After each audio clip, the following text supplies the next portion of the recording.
And then I was thinking, did I feel this when I was younger? Like a kid playing? 100%. It's our natural state.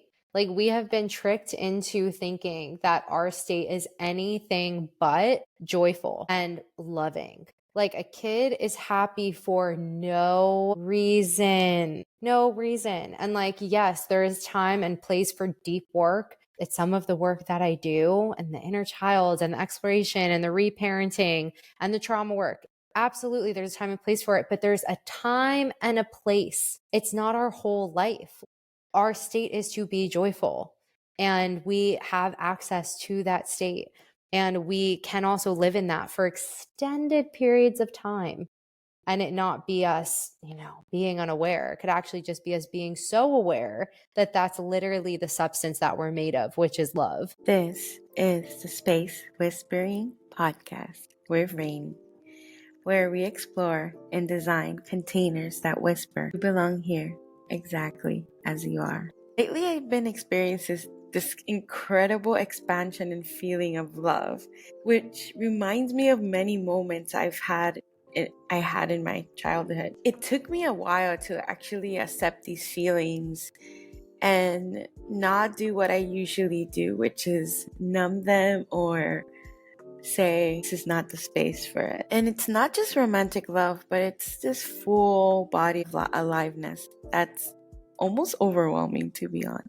And then I sat down with Samantha Bove, which if you remove the B with an L, is love. Suddenly, everything made sense. Everything made sense. I was being prepared to feel love the way she does and to hold space for that and to allow her to hold space for me to feel. Samantha Bove is a Reiki master who teaches that love isn't something we find, it's something we are. And in our conversation, she gave me permission I didn't know I needed. Permission to feel joy during business meetings, permission to let my body lead, permission to trust that the love flowing through me isn't too much. It's exactly what the world needs. She also gave us an exclusive offering for the Space Whispering listeners, which is $100 off her Date Like a Queen program with code QUEEN, QUEEN, at samanthabove.com/datelikequeen.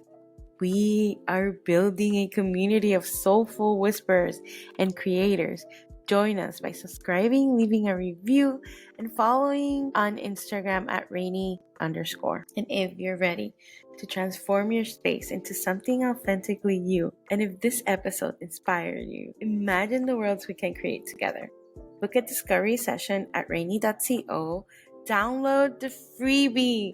It's the mini method of space whispering. And so I think this is something that will motivate you to book the discovery call. You've been wanting to do it. Let's work together. Whispers, keep creating spaces that feed your soul, and let's whisper together. Besitos. Hola, Samantha. How are you? Hi, I am so happy to be here. Yeah, me too. I'm happy you're here and that you agreed to show up together and connect. I usually start by asking like your name and like how was it growing up, and if there was like any love towards your name or not, and then like nicknames, and also if you know the significance of it. Okay, yes. So actually, well, growing up, mostly like Sammy or Sam or Samantha, a lot of like Sammy at home. What's interesting though is as I was probably around a teenager, I started asking my parents, where did my name come from? Because my family's very Italian and my sister's name is Gianna Angelina and my name is Samantha Rose and it's very American and I love my Italian roots. And so I kind of was asking from a place of like, why the hell is my name Samantha? And my mom would blame my dad. And I use the word blame because they both were like, she wanted to name you that. No, he wanted to name you that. And I got really like irritated about it. So when I was about 20, I actually, not legally, but like socially changed my name to Ray. And my family was like, you're losing your mind. But I think it was an important step for me to like reject some of my upbringing that I didn't have more of like an adult awareness that like my parents were doing the best that they could. And I kind of pinned like my own reclamation and coming of age on me changing my name. So then about after a year of doing that, I just one day was like, I actually think Samantha is a beautiful name. And I looked into the roots of it, and it means either listener of God or flower of God. And I mean, every day, like all I really want to be is a vessel for God, for spirit to speak through me. It's the prayer that I said right before this podcast. That's like truly, I feel like it's really all of our job is to just listen. So I actually love it now. This is why I love like the stories behind people's name, because it says so much about you and your transformation and coming into adulthood. Yeah, it's really cool. And so Ray, how did you spell it? RAE. RAE, beautiful. Do you know what it means? So honestly, no. I mean, I just liked the way it's very 20-year-old of me. I liked the way it sounded, and I was like, oh, like a ray of sunshine. Like I was vegan, it just fit the bill. Yeah, yeah. So my name is Rainy. So that's why like Ray, it's kind of like, oh, that's so cool. I love your name. Thank you. And I have thought of changing my name even as an adult. And I won't. It's just that there's part of me that is that rebel still, but at the same time, my name is, and its significance of it is like very powerful. So What is it? it's a counselor of God. Oh, Yeah. beautiful. And daughter of God. Yeah. Because it's a mix between my parents' name. That's amazing. And what are your parents' names? Ramia and Reynaldo. So Wow. yeah. Yeah. My mom's name is like, because before they used to name people based on a book. So they would pick like a date, and for example, she was born in Easter. So like in some translation, her name is basically like spring, the coming of the growing of flowers, of trees. And so it's like abundance in a way. Oh, that's awesome. Yeah. Yeah. Hmm.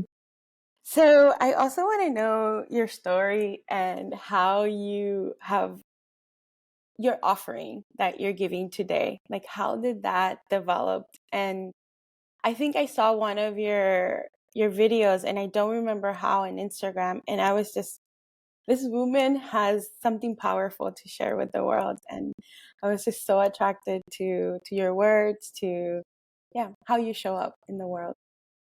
Well, thank you. So, the story. So let's see, what's meant to be shared today. I think even right now, like it's always a journey, but even in the last like 2 weeks, I am coming into every day, like moment to moment, more of like what a magical woman I am. And when I say that and people hear it, if you hear it and you hear it with resonance of, oh, I am that magical, or if you hear it with like, who the hell is this?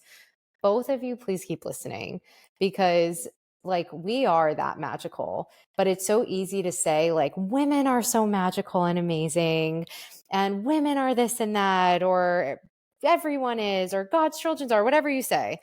But like to say, like, I am the most magical woman I know is a huge statement. And that's kind of where I'm at in my story right now, is realizing and connecting the dots of I've always had one foot into this world and one foot in the ethereal plane. I grew up with a massive imagination, had a million imaginary friends, talked to animals, talked to trees, could entertain myself for hours, days. Like I could really see the unseen. And my dad got sick when I was around like 17. And then around just a couple years later, I really replaced like him as the positive masculine figure with just like any masculine figure.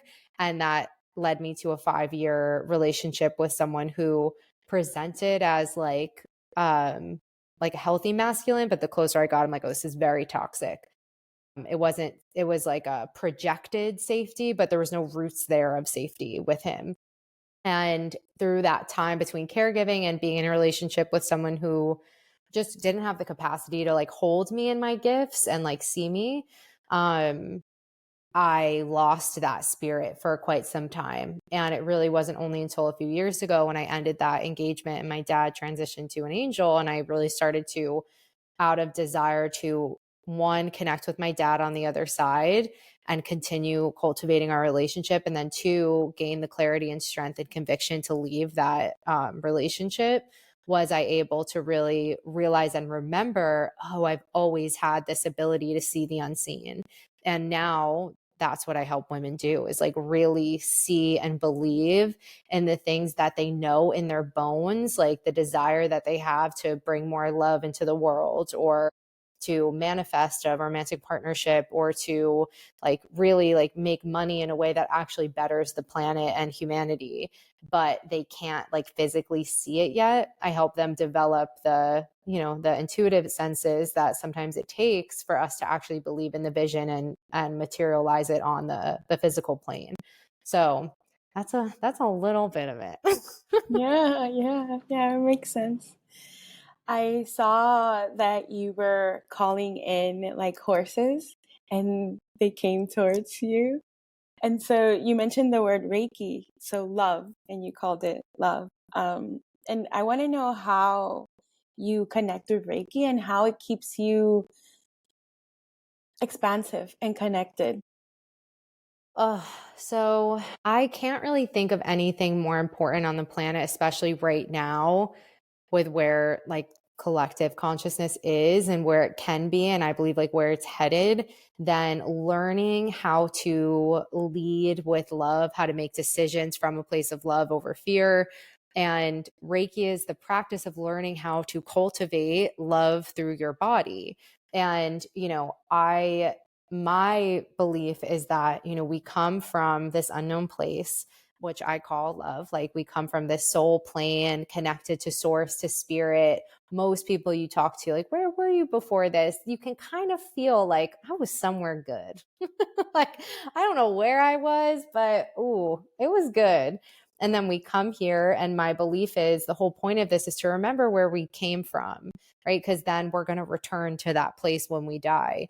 And so for me, Reiki has been the one modality, and I have tried a lot of them, that has instantly brought me back and continues to bring me back to that place of remembering who I really am on a moment to moment basis. And, you know, it is just the most powerful but gentle healing modality and like tool of remembrance that I've ever come across. Yeah, I did Reiki 1 and 2.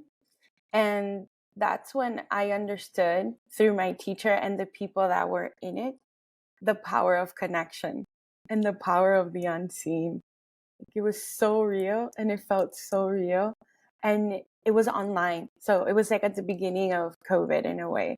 And so everything was online. And that was like one of the shifts that I felt like in humanity that was changing, and people were wanting to connect, and connecting through Reiki was life changing at a different It level. is. Yeah, I'm so happy that you've had that experience, because I think what people are craving more than anything right now is intimacy, right? It's human connection, it's love. But I think that because of the society that at least I've been brought up in America, like, there's so many rules and barriers and stipulations around what is love and what love isn't, and how romantic love is put up on this pedestal, but only if you do it this way, and if you get engaged, and if you have sex around this time, and if you do get married under this type of structure. But it's like, wait a minute. Love is everywhere. Love is, the trees and the flowers and the food that we eat. It's the hands of our best friends that we hold, right? It's the mothers that we just like give a little smile to at the airport when their kid is freaking out. Like, it is everything. And I feel like that has been lost in our society. And I have the easiest way that I've found to help people reconnect to it is by teaching them Reiki. And so, how do people work with you today? Well, if, they are ready to really be in an intimate setting with other women and they feel called to learn the practice, then they come to one of the Reiki retreats.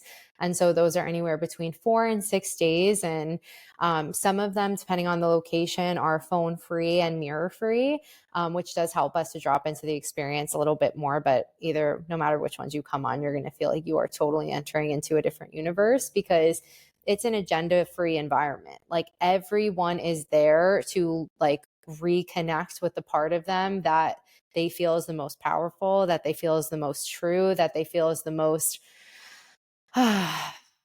courageous and the most free, the most themselves. And when you get a room full of women together, seeing each other, because I believe that like women can only really fully see themselves in the presence of other women, like we are mirrors for each other. And, systematically through the ages, there has been a lot of effort, a lot of effort from the men in charge to separate women from each other, to separate women from their gifts. And so it's just an opportunity to go really deep, to learn how to hone those intuitive and psychic abilities, see each other and be a witness to other people's power and magic. Of course, learn and get certified and experience Reiki for yourself. So that's for the Reiki retreats. And then I also help single women manifest love. And also, it's through like love, light, and legacy is how people work with me. So if it's manifesting love, that's one track. If it's their light and, healing and connecting to their intuitive power, it's Reiki retreats. And if it's their legacy work, then it's working to actually get their, we call it a business, but to get their purpose out into the world and also be taken care of on the financial and physical plane, because of that. It's so complete. It's so beautiful. You use so many like roots. So it's like the base, right? And it's like watering the base so it can keep growing. It's so beautiful. Thank you. It's taken a while, girl, but also perfect amount of time. Yeah. And now that you mentioned time, I think that's one of the things of the pressure of society that we grew up in. It's like, oh, timing, age, timing. And so when you say it has taken time, it's like, oh, look how precious time it has taken. Because look how juicy it is. Like, look how you show up. Yeah. Oh, I love that. And I really feel like someone needs to hear that right now. Like, I remember vividly, I was just talking to my partner about this, like, just reeling inside, watching other people, be in their gifts and in their purpose and feeling so triggered and so upset. And like, I remember sitting on my couch, I was probably like 22, 23, and thinking like, what is my thing? Like, what's my thing? Like, I know I can do so many things and I could like become an expert in all these different areas, but like, what is my thing? And I wish, this is just like wisdom, right? It's time. I wouldn't know this without living, but like the longer it takes you to quote unquote find your thing, claim your thing, stand in your gifts, right? This place that we think we're going to get to, which like newsflash, as everybody probably already intuitively knows, I'm still going. I haven't peaked.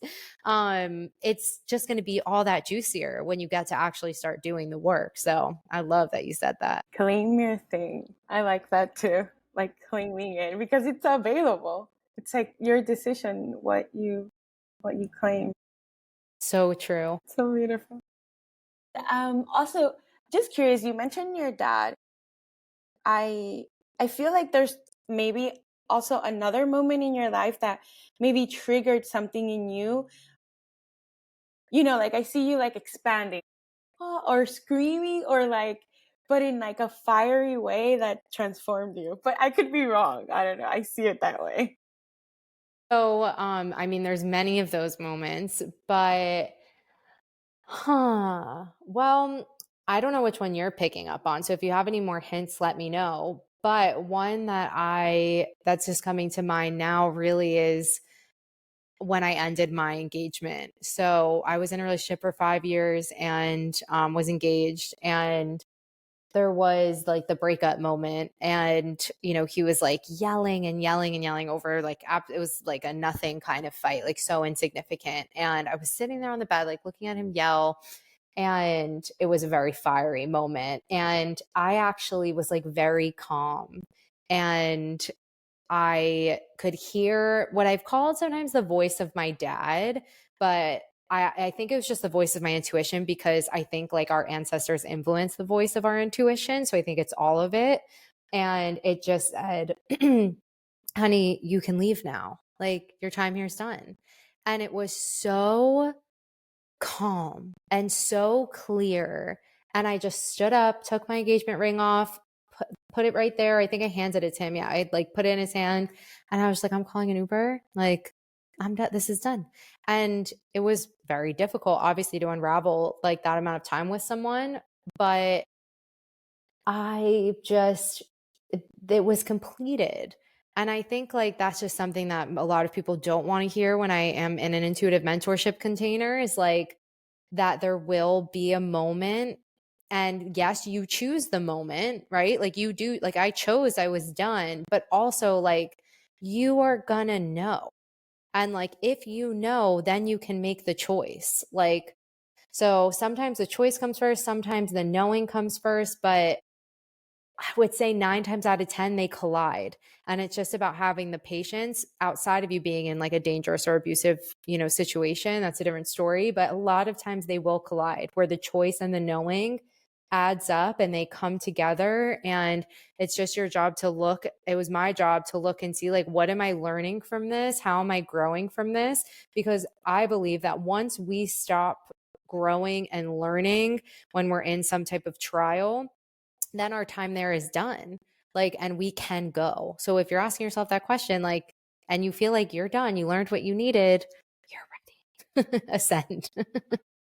It's beautiful. Ascend. Wow.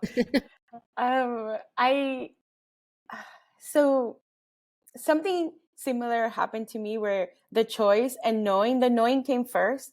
The choice came a lot later.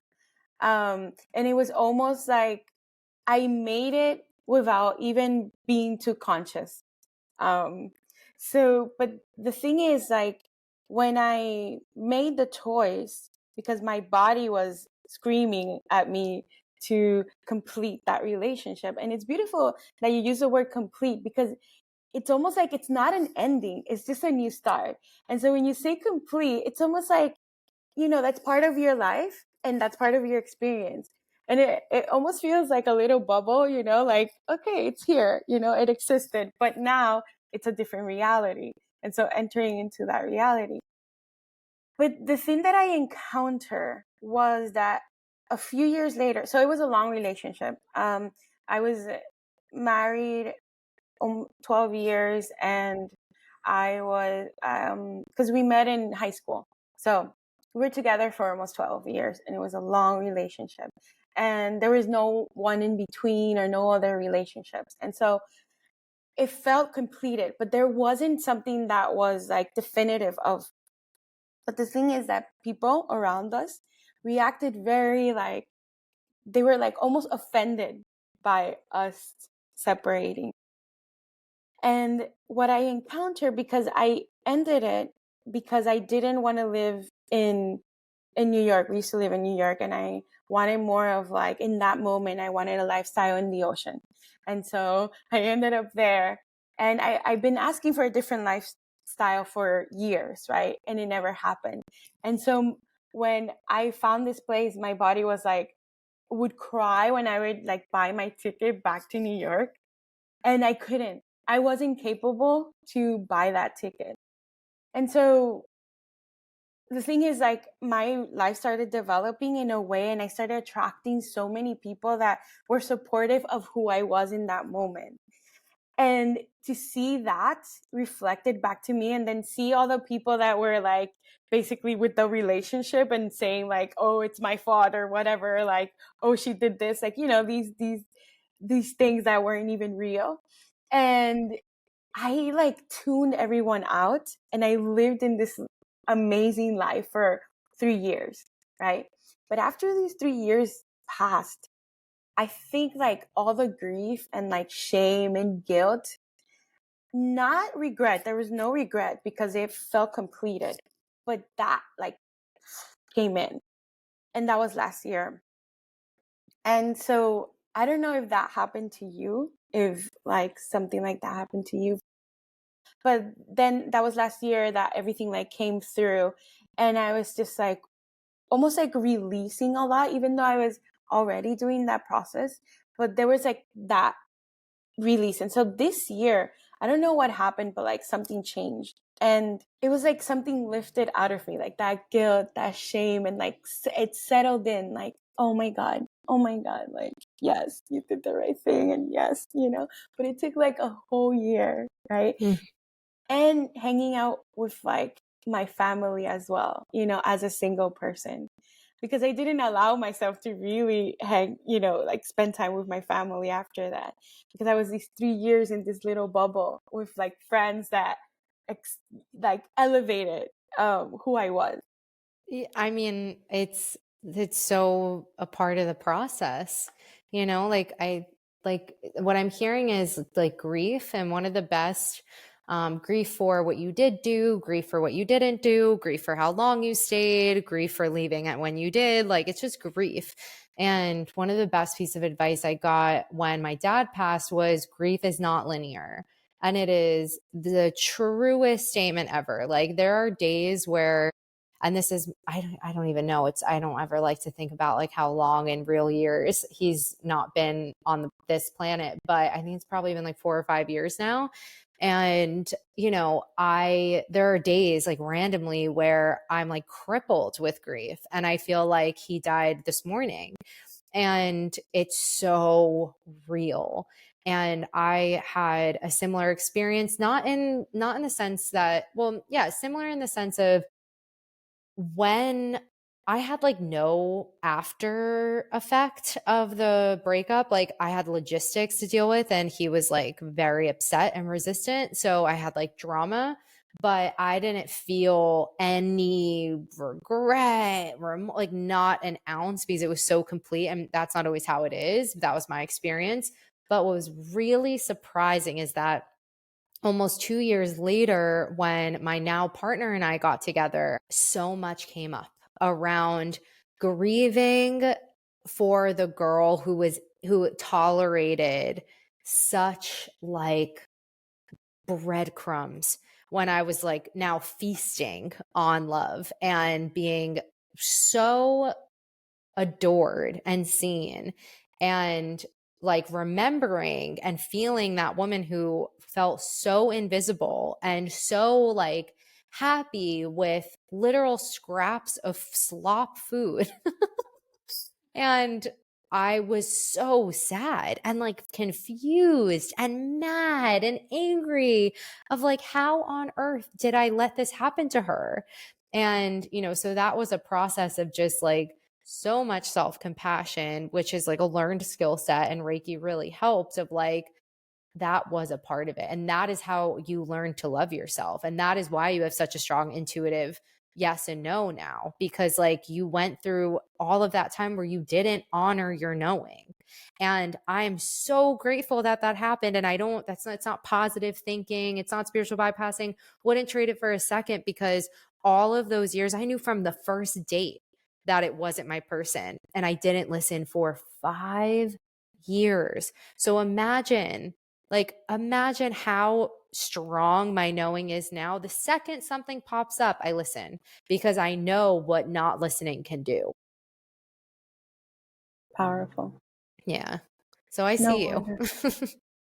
No wonder you are so in love today and that you feel magical. Yes. That is such a power to trust yourself. You too. Thank you. So I also want to know, parents, like you said, you mentioned that in a way you were rebellious and changed your name and all of that. But then there was a moment that you realized that accepting your parents was like one of the biggest transformations of knowing who you are. Then you mentioned your dad and connecting with him as the masculine. And so is there like a description of the masculine, or is there something that is just the forgiveness of that moment that just allow you to accept the masculine energy in general, or whether there's some things like more specific? Yeah, so there's so many ways we can go with this conversation, 'cause it's such a big topic right now, and one that I'm like very humbly like learning and questioning my own beliefs around, because I think that there's like a modern masculine feminine conversation, like, soften into your feminine era versus like being so hard. And I'm like, well, actually, like women are warriors. Like women are actually like incredibly fierce. And I'm conflating gender with an energy now, which I don't mean to. It's just it happens. But the feminine is fierce. Like, think of who is more fierce than a mother protecting her child. There's no force as powerful on the planet. And so to say that, a woman, if the feminine is soft and the masculine is the warrior, is like so limiting, because the feminine is so powerful and fierce. So how I relate to it with my dad is, how do I want to phrase this? There's so many different ways we can go.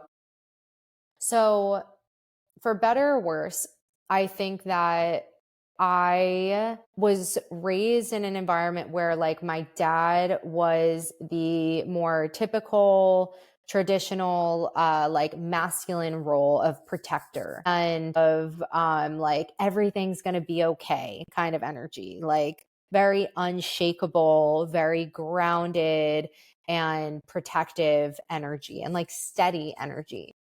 And I felt like no matter where I was in the world, like daddy would come and save me, for better or for worse. And so when he got sick, the part of me that relied on that reassurance, that I will be okay, really started to crumble.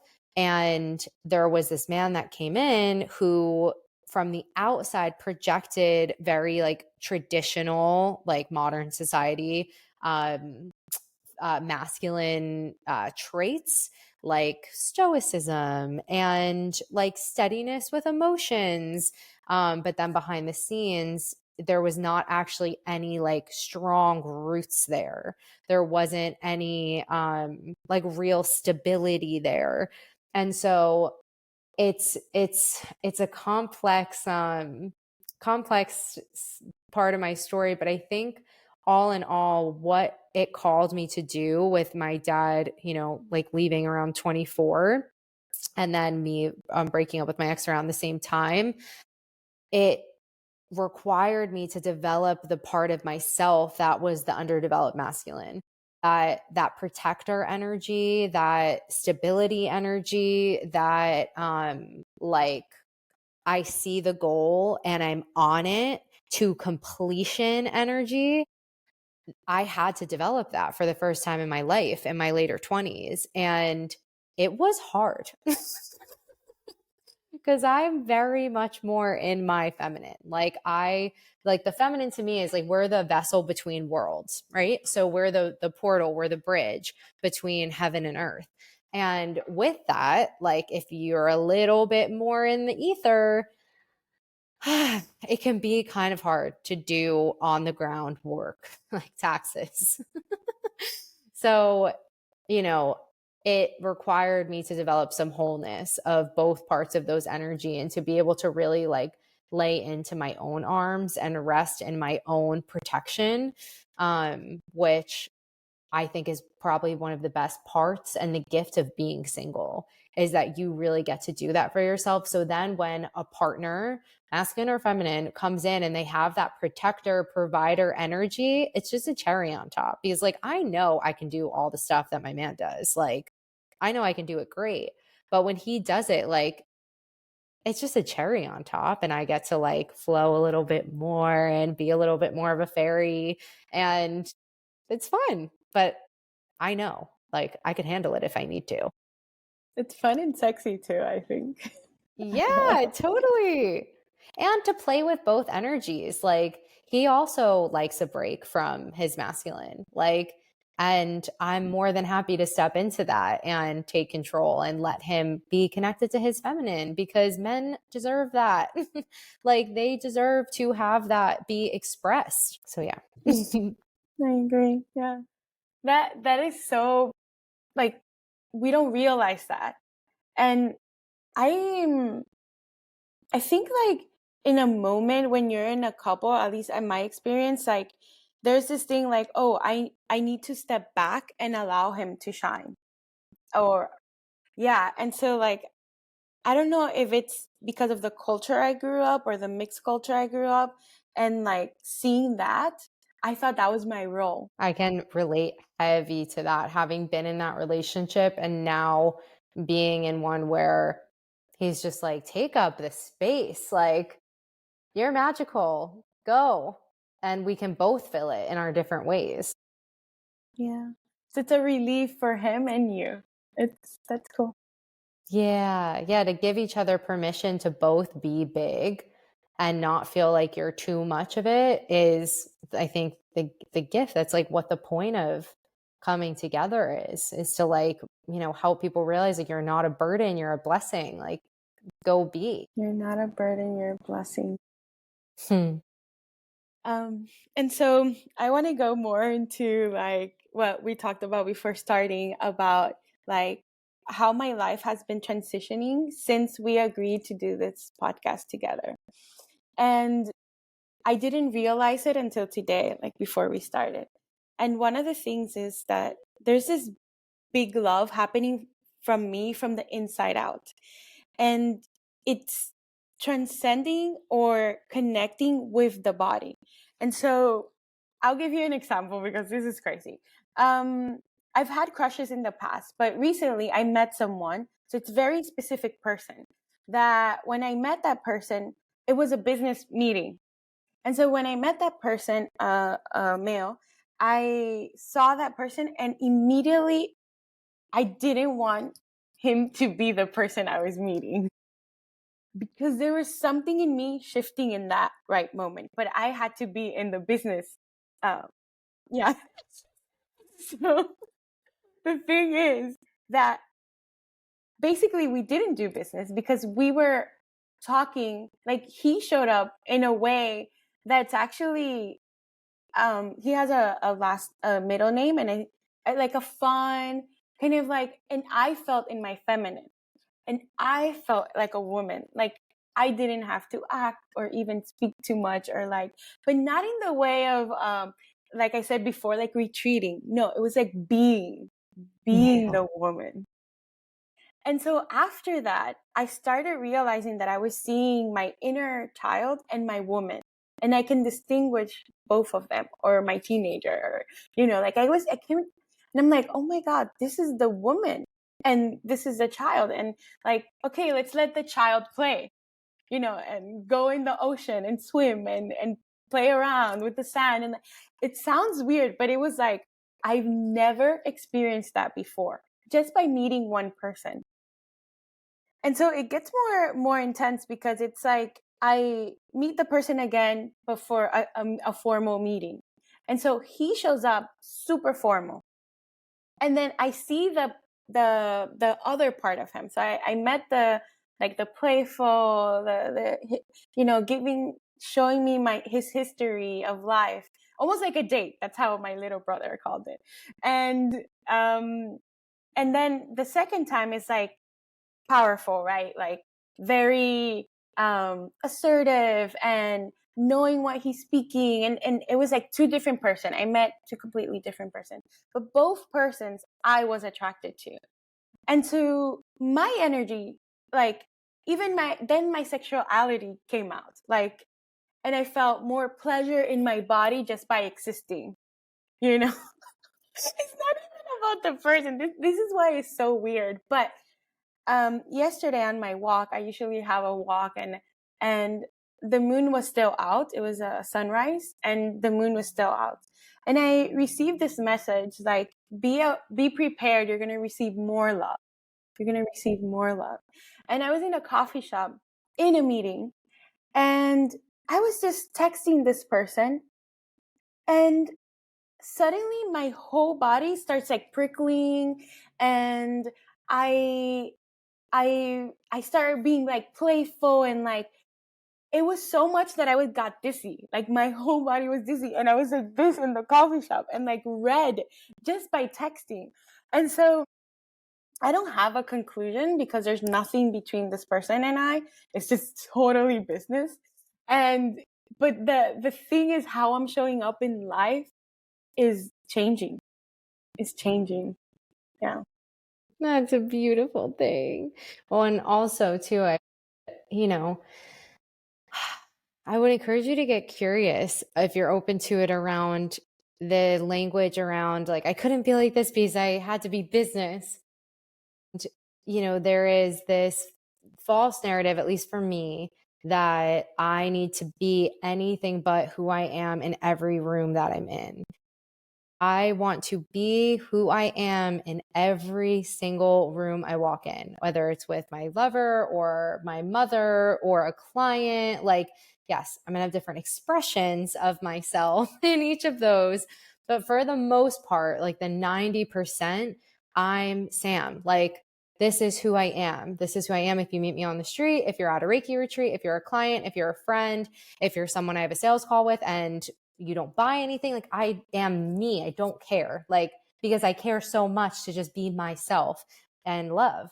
So I think for me, like, when I think about when did I really start to feel like so fulfilled and feel that love coursing through my body all the time is when I stopped separating myself into like these different versions of myself that I thought I needed to be successful or have a positive outcome. So you may not feel that way at all. Maybe someone does, but I just wanted to share it. Thank you. Thank you for sharing that because actually, you know what happened that we were on a video call. I forgot this one.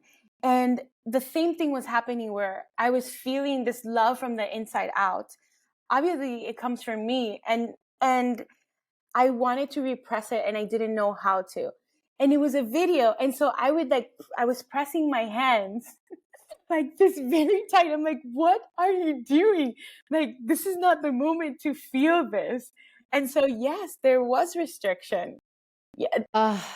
This is not the moment to feel it. And it's like, well, what would the world look like if you on that call were like, I'm just feeling so much love on this call right now. And I just wanted to share it with y'all. Like, that is the world that you're creating. That's your gift. That's your magic. Like, I think, there is so many times, and I talk about this too with actually my future mother-in-law.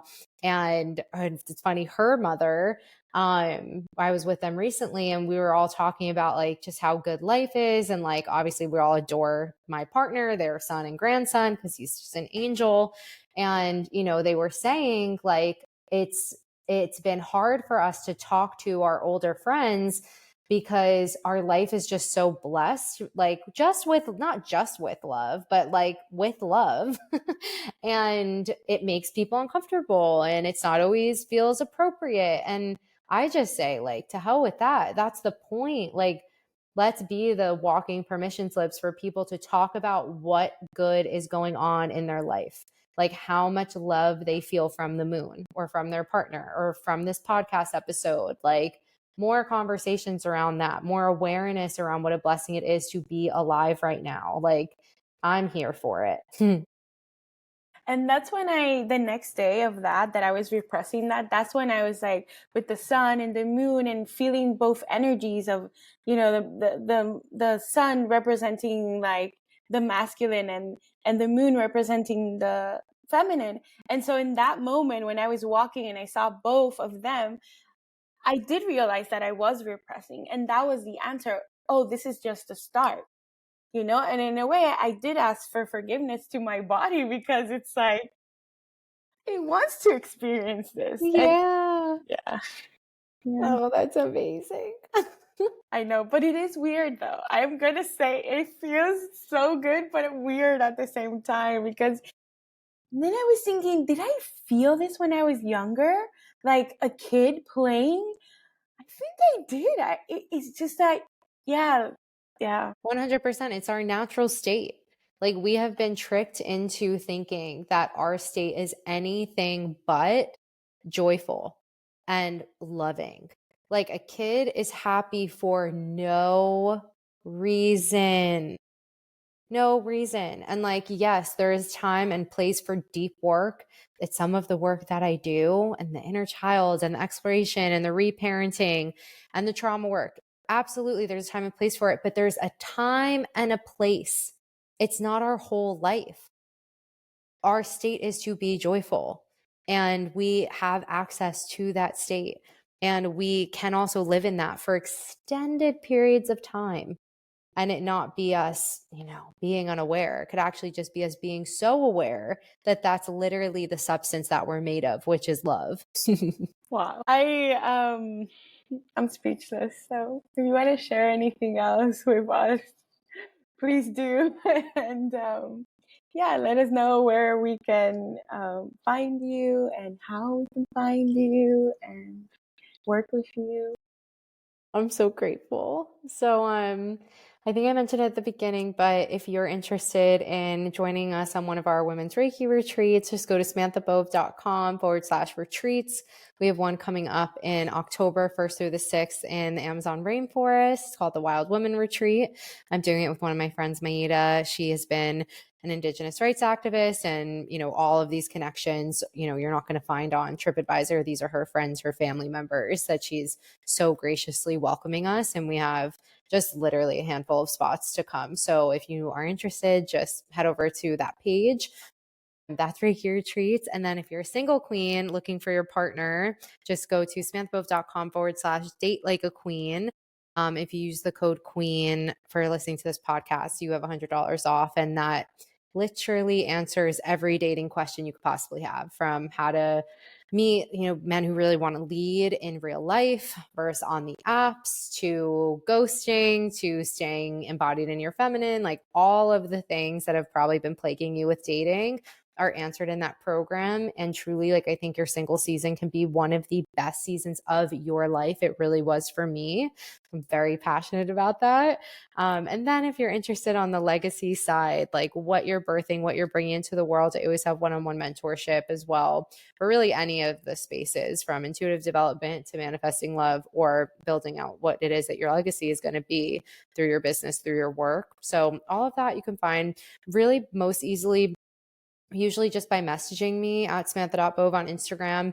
Sometimes they get lost though. So just go to samanthabove.com as well. And you can always send me an email on there. Beautiful. Thank you. Thank you for today. Thank you for your energy. Thank you for your time. I know you're traveling, so this is very precious.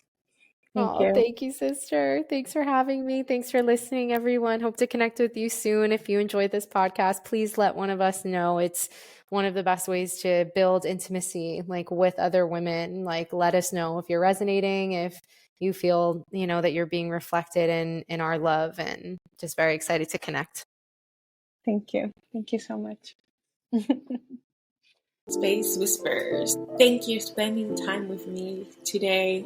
Your host, Rainy, on the Space Whispering podcast. I hope today's episode gave you something to reflect on, inspire you, or energize you to create something beautiful. Help us grow this soulful community and spread the love by subscribing to the podcast, leaving a review, or sharing this episode with your community. If you're feeling called to transform your inner or outer spaces into a true reflection of you, let's connect. Schedule a discovery session with me at rainy.co or Instagram rainy_. What soulful actions will you take today? Keep listening to the whispers of creation and let your soul's magic flow into the world.